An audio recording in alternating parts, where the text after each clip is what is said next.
দিলেন, এর বান্দা দুইটা ঠোঁট আমি আল্লাহ দিলাম, দুইটা কান আমি আল্লাহ দিলাম, দুইটা চক্ষু আমি আল্লাহ দিলাম, আমি আল্লাহ পাক রব্বুল আলামিন এই কুদরতি জবানটা তোমাকে আমি দিলাম। সুবহানাল্লাহ। এই জবানটা যদি আমি আল্লাহর রাস্তায় যদি পরিচালনা করতে পারো, এই জবানটা যদি ফাহিশাতুলের কাছ থেকে যদি ফিরিয়ে রাখতে পারো, এই জবানটা যদি ঈমান থেকে যদি সরায় রাখতে পারো, শিকায়ত থেকে যদি সরায় রাখতে পারো, এই জবানটা দিয়ে যদি আমি আল্লাহর জিকির করে বান্দা, আমি আল্লাহর মহব্বতের বান্দা হিসেবে তুমি আমার দরবারে গণ্য হয়ে যাইবা। আর তখনই বুঝবা তোমার ভিতরে আমি আল্লাহর ভয় আছে। সুবহানাল্লাহ। এই আলামতটা যদি কারো ভিতরে থাকে যে আমি জবান দিয়ে অনর্থক কথা বলবো না, আমি আল্লাহর জিকির করব। সুবহানাল্লাহ। যখন মানুষরা আমাদের জানাজার নামাজ পড়বে, সমস্ত মানুষগুলোকে দেখে আমরা আফসোস করব আর বলবো হায় হায়, আমি তো একদিন এই জানাজার নামাজে শরীক হয়েছিলাম মানুষের, আজকে আমার জানাজায় এতই তো মানুষ দাঁড়া দাঁড়া নামাজ পড়তেছে, অথচ তাদের সঙ্গে কথা বলার মতো আমার শক্তি নেই। ওই দিন আফসোস করবো যেই দিন শরীরের মধ্যে দামি পোশাক লাগবে না, গরিবের ফাড়া শাক লাগবে না, ওই দিন শুধু পুরুষদেরকে 3টা কাপড় দিয়ে বাঁচানো হবে। ওই দিন চিৎকার করবে আমার সাথী সঙ্গীরা, আমার আত্মীয় স্বজন নাই, সুন্দরভাবে সুন্দর পোশাক পরিধান করিয়া আমার জানাজাতে উপস্থিত হয়েছে। আফসোস থাকে আমি আজকে তাদেরকে বলতে পারতেছি না তোমার দামি পোশাকটা আমার শরীরের মধ্যে দাও, আমি তো উলঙ্গ অবস্থায় কবরে যাইতেছি। ওই দিন আফসোস করবে বান্দা যেই দিন কবরের মধ্যে মানুষ লাশ রাখবে তার, আর তার আত্মীয় স্বজনের অভাব নাই, সমস্ত আত্মীয় স্বজনরা তাকে সুন্দর করে বিসমিল্লাহি ওয়া আলা মিল্লাতি রাসূলিল্লাহ বলিয়া শুয়ে দিবে কবরে, আর সবাই এক এক করে বাঁশ দিয়ে তাকে ঢাকিয়ে দিবে। ওই সময় বান্দা চিৎকার করবে আর বলবে হায় হায়, এত আফসোস করতেছি আজ আমি যে আপন মানুষগুলা আমাকে যদি কেউ আঘাত করতো, পাকলা কুকুরে নিয়ে দৌড়ে গিয়ে ওই ব্যক্তিকে আঘাত করতো, আজকে এই মানুষগুলা তাদের হাতের মাধ্যমে আমাকে দাফন করে যাইতেছে, অথচ আমার সঙ্গী হওয়ার জন্য আজ কেউ নাই। ওই দিন বান্দা আফসোস করবে। আর এই রাত্রের মধ্যে যারা ইবাদত করবে, আল্লাহ পাক রব্বুল আলামিন বলেন যে বান্দা এই রাত্রের মধ্যে ইবাদতের মাধ্যমে তার পুরোটা রাত কাটায় দিবে, আল্লাহ পাক রব্বুল আলামিন তার দীর্ঘ 1 বছরের মধ্যে আল্লাহ তাআলা নেক আমলের মাত্রাটা তার এইরকম ভাবে রাখবে। সুবহানাল্লাহ। এখন কি ইবাদত করা লাগবে না বাড়ি বসা লাগবে? ইবাদত করা লাগবে। আফসোস লাগে যে আমাদের ভিতরে হেদায়েতের বাতি কেন জ্বলে না? জ্বলে না কেন? মানুষ তখনই হেদায়েতের রাস্তায় উঠতে চায় যখন আল্লাহর পক্ষ থেকে বান্দার উপর যখন কোন গজব আসে, তখন তোমরা আসে মসজিদের হুজুরের কাছে, তোমরা যায় মাদ্রাসার হুজুরের কাছে, তোমরা যায় মুফতি সাহেবের কাছে, মুহাদ্দিস সাহেবের কাছে, হুজুর আমি তো এই বিপদে পড়ে গেছি, একটা রাস্তা বাতায় দেন। কেন ভাই? তোমার আগে যে এই জিন্দেগি চালাইছো, ওই সময় কি তোমার আল্লাহর কথা বলা হয় না? আরে তুমি যে জবান দিয়ে কথা বলতেছো, এই জবানটা তো আমার আল্লাহর দেওয়া। যে পাটা দিয়ে তুমি হাঁটতেছো, এই পাটা তো আমার আল্লাহর দেওয়া। এই আল্লাহর দেওয়া পা পাইয়া, আল্লাহর দেওয়া জবান পাইয়া, আল্লাহর দেওয়া চোখ পাইয়া, আল্লাহর দেওয়া বডি পাইয়া তুমি নাফরমানের দিকে কেমনে আগে যাও? নাফরমান তোমার উপর আল্লাহ কতটুকু দয়া করছেন? আল্লাহ তো ইচ্ছা করলে ভাবতেন আসমান থেকে একজন গজবের আযাবের ফেরেশতা পাঠাইয়া তোমাকে মারিয়া ইচ্ছামতো ধুলাই করে আল্লাহ আসমান থেকে নিয়ে জমিনের মধ্যে আছাড় মেরে ফেলে দিতে পারতো না আল্লাহ। কিন্তু আমাদেরকে আজ পর্যন্ত আল্লাহ কোনোদিন নেককার হোক বদকার হোক বিচার করার জন্য আল্লাহ আকাশের উপরে আছাড় করে দিন। এটাই আমাদের উপর পরীক্ষা যে বান্দা তুমি দুনিয়াতে বিচরণ করবা, তুমি জানো না এটা আমি তোমাকে একটা পরীক্ষার হলে ছাড়ছি, পরীক্ষার হলে ছাড়ছি। এই পরীক্ষার হলের মধ্যে থাকিয়া তুমি কি করতেছো না দেখতেছো? তোমার ঘরের লোককে ফাঁকি দেওয়া সম্ভব, মসজিদের ইমাম সাহেবকে ফাঁকি দেওয়া সম্ভব, মসজিদকে ফাঁকি দেওয়া সম্ভব, দুনিয়ার যা কিছু আছে সবকে ফাঁকি দেওয়া সম্ভব। আল্লাহর কসম, আল্লাহি বিল্লাহি তাল্লাহি, আমার আল্লাহকে ফাঁকি দেওয়া সম্ভব না। আজকে যদি আপনাদেরকে নামাজের কথা বলি, ভাই নামাজে আসেন না কেন? হুজুর ইনশাআল্লাহ আগামীকাল থেকে ফজর থেকে আসবো। হুজুরকে ফাঁকি দেওয়া সম্ভব, আল্লাহকে ফাঁকি দেওয়া সম্ভব না। মসজিদকে ফাঁকি দেওয়া সম্ভব, আল্লাহকে ফাঁকি দেওয়া সম্ভব না। ঘর বাড়ি যা কিছু আছে সবাইকে ফাঁকি দেওয়া সম্ভব, আল্লাহর কসম আল্লাহকে ফাঁকি দেওয়া সম্ভব না। ওই দিন আল্লাহ যে ধরবেন আপনার আমল নামা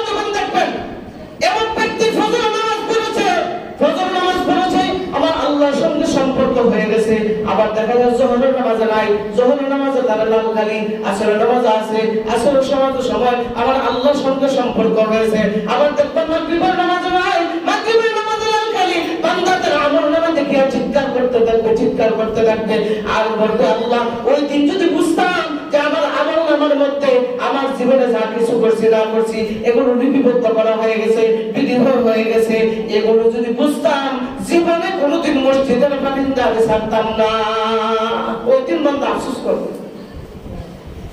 অথচ আল্লাহ পাক রব্বুল আলামিন বলেন বান্দা তোমার ভিতরে আমার ভয় তুমি পয়দা করতেছো না, ভয় পয়দা করবে একদিন যেই দিন তোমার কোনো কাজে আসবে না রে বান্দা। এই জন্য আল্লাহ বলেন ভয় যদি পয়দা করতে চাও তাহলে আগে ভাগে তোমার ভিতরে আমার ভয় পয়দা করো, কারণ ভয় যদি কেউ পয়দা করে তার দ্বারা কোনোদিন গুনার কাজ হবে না, আল্লাহর নাফরমানি কোনো কাজ হবে না, আল্লাহর অনিসলামিক কোনো কাজ হবে না। কোন বান্দা যদি আল্লাহর ভিতরে যদি আল্লাহর বান্দার ভিতরে যদি ভয় ঢোকা দেয় তার দ্বারা কখনো কোনোদিন গুনার দিকে পা কোনোদিন আগাবে না, কোনোদিন আগাবে না। এই জন্য আল্লাহর মহব্বতের বান্দা হইয়া আপনার ভিতরে ভয় ঢুকানো লাগবে। আপনার ভিতরে আল্লাহর ভয় আছে কি না আছে এর আলামত কিছু আছে। 7টা আলামত বলবো। কয়টা আলামত জোর বলেন? 7টা আলামত বলবো। এই 7টা আলামতের আমল যদি আপনার অন্তরের ভিতরে থাকে, অনুভূতিতে যদি থাকে, বুঝবেন আল্লাহর মহব্বতের বান্দা আপনি হয়ে গেছেন, আল্লাহকে আপনি ভয় করতেছেন। আর যদি আলামতগুলো না থাকে তাহলে আপনার নিজেরাই ভাইবেন আপনারা কত নম্বর বান্দা। 1 নম্বর আলামত হলো জবান। কোন বান্দা যদি তার জবানটাকে হেফাজত করে, জবানের মাধ্যমে গীবত করে না, শাহাদাত করে না, চুগলখড়ি করে না, অন্যের গীবত করে না, অন্যের সমালোচনা করে না, নিজে তার আল্লাহর দেওয়া জবান কইয়া যা ভালো আছে তা কিছু বলে, যা আল্লাহর জিকির করে, আল্লাহর কোরআন তেলাওয়াত করে, নামাজের মাধ্যমে তার কোরআন তেলাওয়াত করে, যেমনি ভাবে তার এই জবানটাকে সুন্দরভাবে যদি কোনো বান্দা ইবাদত করে কাটায় দেয়, তার জবানটাকে যদি হেফাজত করে, আল্লাহ বলেন আমার দরবারে তুমি আমি আল্লাহর মহব্বতের বান্দা। সুবহানাল্লাহ। এই জবানটা কার দেওয়া? আল্লাহ কোরআনের মধ্যে বলেন আলাম নাজাল্লাহু আইনাইন ওয়া লিসানান ওয়া শাফাতাইন। এর বান্দা দুইটা ঠোঁট আমি আল্লাহ দিলাম, দুইটা কান আমি আল্লাহ দিলাম, দুইটা চক্ষু আমি আল্লাহ দিলাম, আমি আল্লাহ পাক রব্বুল আলামিন এই কুদরতি জবানটা তোমাকে আমি দিলাম। সুবহানাল্লাহ। এই জবানটা যদি আমি আল্লাহর রাস্তায় যদি পরিচালনা করতে পারো, এই জবানটা যদি ফাহশগুলোর কাছ থেকে যদি ফিরিয়ে রাখতে পারো, এই জবানটা যদি কিবত থেকে যদি সরায় রাখতে পারো, শাহাদাত থেকে যদি সরায় রাখতে পারো, এই জবানটা দিয়ে যদি আমি আল্লাহর জিকির করে বান্দা, আমি আল্লাহর মহব্বতের বান্দা হিসেবে তুমি আমার দরবারে গণ্য হয়ে যাইবা। আর তখনই বুঝবা তোমার ভিতরে আমি আল্লাহর ভয় আছে। সুবহানাল্লাহ। এই আলামতটা যদি কারো ভিতরে থাকে যে আমি জবান দিয়ে অনর্থক কথা বলবো না, আমি আল্লাহর জিকির করব, সুবহানাল্লাহ, তাহলে বুঝবেন আপনার ভিতরে আল্লাহর ভয় আছে। আর যদি রাস্তাতে আনেন আর বলম করেন, বুঝবেন আল্লাহর ভিতরে আপনার ভিতরে আল্লাহর ভয় নাই। এই আলামত আপনার ভিতরে নাই মানে আল্লাহর ভয় নাই। আল্লাহর ভয় যার ভিতরে আছে সে কখনো গালি দিতে পারে না। ঠিক না? আল্লাহর ভয় যার ভিতরে আছে সে অন্যের গীবত করতে পারে না। আল্লাহর ভয় যার ভিতরে আছে অন্যের বিরুদ্ধে সমালোচনা করতে পারে না। ঠিক না? 2 নম্বর আলামত আল্লাহ তাআলা বলেন, 2 নম্বর আলামত হলো উযর। আল্লাহ তাআলা বলেন আল্লাহর ভয় থাকলে মানুষ তার উযরের মধ্যে কখনো খারাপ মন্তব্য করতে পারে না, খারাপ চিন্তাধারা তার ব্যাপারে আনতে পারে না। একজন মানুষ রাস্তা দিয়ে হাইটে যাইতেছে, ওই তার পুরান হিস্টরি তুলে দেয়, ওই হ্যাঁ এইরকম ছিল, হ্যাঁ এইরকম ছিল, আরে ভাই হ্যাঁ যেরকম হতো এখন তো ভালো হয়েছে, এখন তো ভালো হয়েছে। তুমি তারা দেখলে মনে মনে তো করতে আল্লাহ এই লোকটার আগে জীবনে দেখছিল মসজিদ হইতে, এখন আইতেছে আলহামদুলিল্লাহ, আল্লাহ তাআলা আরো হেদায়েত করুন। ও আমিন আমিন। এই দোয়া করা কিন্তু না করে কি করে হেও আইছে প্রতিদিন পড়া নামাজে এখন তো মাসুক তো নামাজ পড়ে একটু অন্ত নিজের নামাজে বলে দাবি করতে না, নামাজে বলে দাবি করে। এখন দেখা যাবে অন্যজন নামাজ পড়ে না, তখন মসজিদ থেকে সমালোচনা শুরু করে দেয়, মসজিদ থেকে শুরু করে দেয়। কেন ভাই?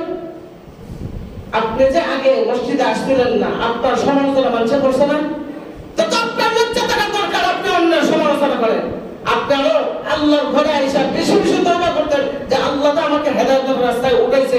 আপনি এখানে আইসা কে নামাজ পড়লো না না পড়লো না এটা অন্যের সমালোচনা করেন, আপনার আমলগুলো বরবাদ করতেছেন, আপনার আমলগুলো বরবাদ করতেছেন।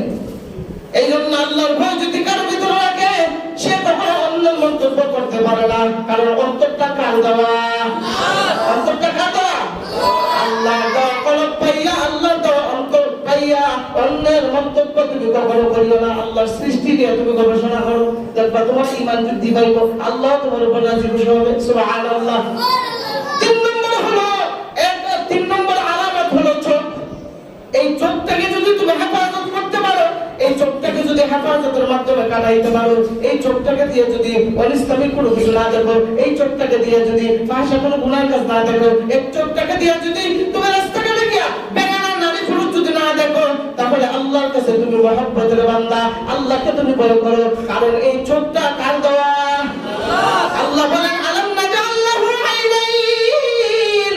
এর বান্দা তুই তো চক্ষু তোকে আমি আল্লাহ দান করলাম, তুই তো চক্ষু কত বড় নিয়ামত ওই ব্যক্তির কাছে বুঝতে পারবে যার চোখ নামক নিয়ামত নাই। সে কখনোই পৃথিবী দেখতে পারে না, সে কখনোই পৃথিবীর আলো দেখতে পারে না, শুধু আন্দাজ করে করে সে সামনে আগায়। সে চক্ষু দিয়ে দেখতে পারে না, চক্ষু তাকা সত্য, কিন্তু তোকে আমি আল্লাহ এত সুন্দর করে 2টা চক্ষু দান করলাম, এরপরে চক্ষু দিয়ে তুই ভাষা গুলার কাজ করো, তার মানে তোর ভিতরে আমি আল্লাহর ভয় নাই। আর যদি চক্ষু থেকে যদি তুই হেফাজত করতে পারো, তাহলে তুই আল্লাহর মহব্বতের বান্দা, তোর ভিতরে আল্লাহর ভয় আছে।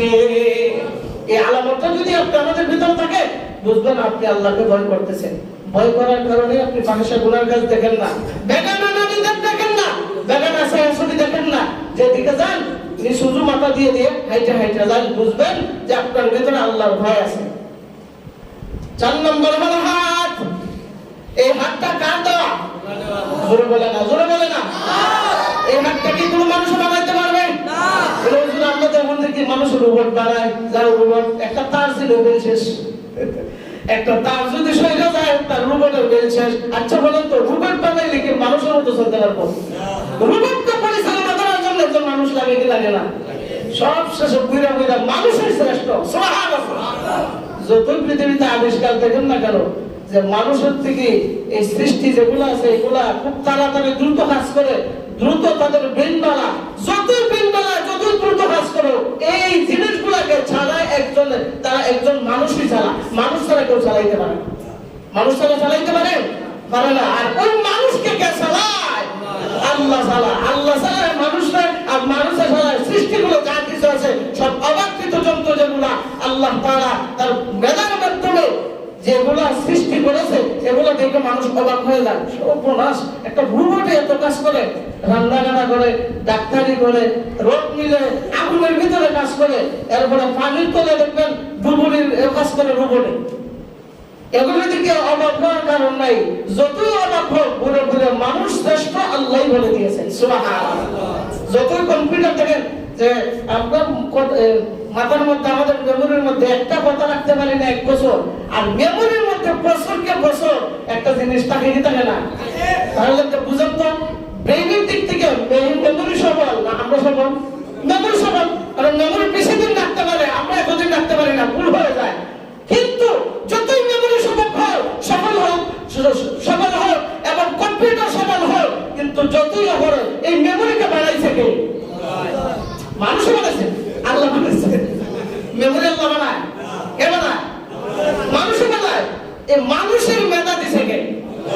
এই মানুষের মেধা যে আল্লাহ দিছে, আর আল্লাহ তো মেধা পাইয়া মেমোরি বানায়, আর মেমোরিকে এমন বানাইছে মানুষ থেকে সবল হয়ে যায়। এরপর ওই মেমোরি তুমি যতই সবল হও, ওই কম্পিউটার তুমি যতই সবল হও, মানুষের উপরে তুমি কখনো উঠতে পারবে না। সুবহানাল্লাহ। ওমা খালাকতুল জিন্না ওয়াল ইনসা ইল্লা লিয়াবুদুন। 2টা জাতিকে আমি শ্রেষ্ঠ বানাইছি, একটা হলো জিন, আরেকটা হলো ইনসান।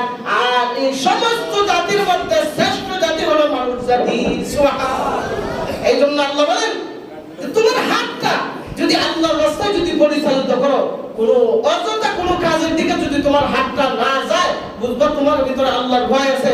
আল্লাহর ভয় যার ভিতরে আছে, সে আল্লাহর মহব্বতের বান্দা। আল্লাহর মহব্বতের বান্দা হওয়া মানে এই আলামতটা তোমার ভিতরে আছে যে আল্লাহর ভয় তোমার ভিতরে আছে। সুবহানাল্লাহ। 4 নম্বর। 5 নম্বর হলো যে কদম অর্থাৎ পা। যে আমরা যখন রাস্তাঘাটে চলি তখন কি মুড়ায় হাঁটন না নম্রভাবে হাঁটন? নম্রভাবে হাঁটন না মুড়ায় হাঁটন? এই জমিনের মধ্যে কি দাম্ভিকতা চলবে? বাহাদুরি চলবে?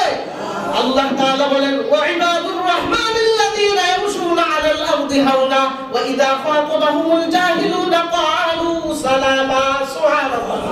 আল্লাহ বলেন আমার মহব্বতের বান্দারা যারা আছে, যারা আমাকে ভয় করে, তারা যখন জমিনের মধ্যে যখন বিচরণ করে তখন নম্রভাবে হাঁটে। সুবহানাল্লাহ।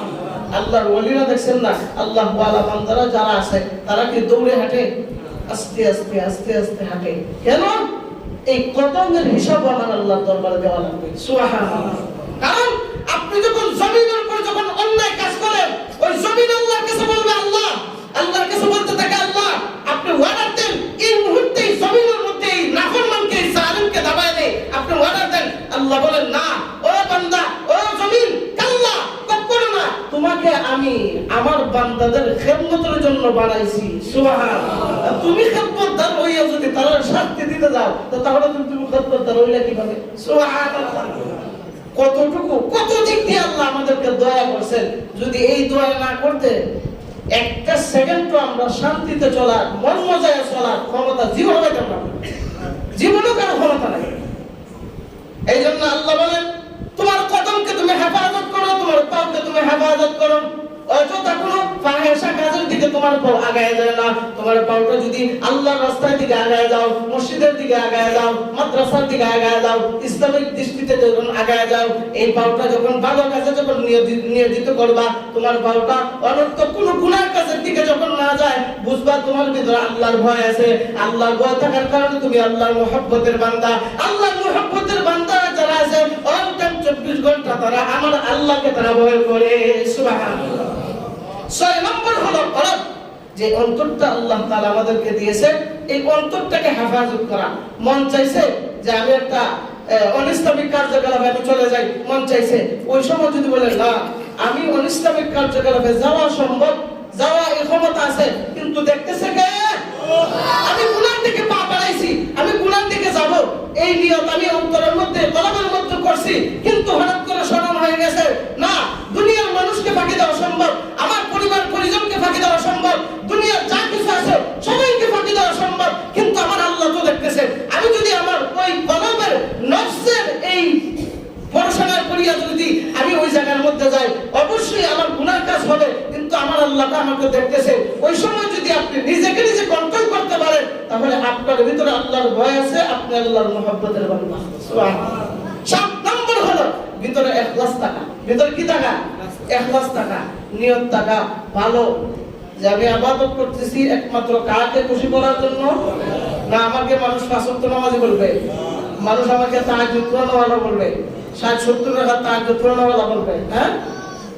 কাকে খুশি করার জন্য ইবাদত করবেন? আল্লাহকে খুশি করার জন্য।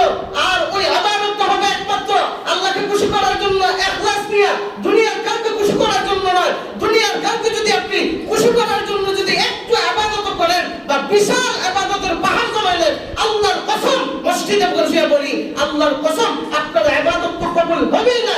এই ইবাদতটা পুরান কাপড়ের ফুটলা বানাই আপনার গলা ঝুলাই দেওয়া হবে। বলেন নাউজুবিল্লাহ। এই জন্য দুনিয়ার কাউকে খুশি করার জন্য আমরা ইবাদত করব, কাকে খুশি করার জন্য? আল্লাহকে খুশি করার জন্য ইবাদত করব। মসজিদে আসবো, আয়েশা রাত্রিবেলা ইনশাআল্লাহ শুরু করব আমরা, যার যার যে যেমন ভাবে ইবাদত করবেন। রাত্রিবেলা অথবা দিনের বেলা যে কোনো সময় কবর জিয়ারত করবেন, এটা একটা মুস্তাহাব আমল। কবর জিয়ারত করবেন বেশি বেশি করে। যার যার মা বাবা কবরের মধ্যে আসে সবাই গিয়ে কবরের মধ্যে কবর জিয়ারত করবেন। হাদিসের মধ্যে আছে যে কোন সন্তান যদি প্রত্যেক শুক্রবার প্রত্যেক জুমাবার যদি তার মা বাবার কবরের সামনে দাঁড়াইয়া যদি সে কবর জিয়ারত করে, আল্লাহর দপ্তরে নেককার সন্তান হিসেবে তার নাম লেখা হয়। এখন মা বাবার কবর জিয়ারত করবেন নি? বলেন ইনশাআল্লাহ। আল্লাহ পাক রব্বুল আলামিন আমাদের সবাইকে বেশি বেশি আল্লাহর ভয়, এই যে আলামতগুলো বললাম, এই 7টা আলামত আমাদের ভিতরে আল্লাহ তাআলা ঢুকায় দেন। বলেন আমিন। ওয়া আখিরু দাওয়ানা আলহামদুলিল্লাহি রাব্বিল আলামিন।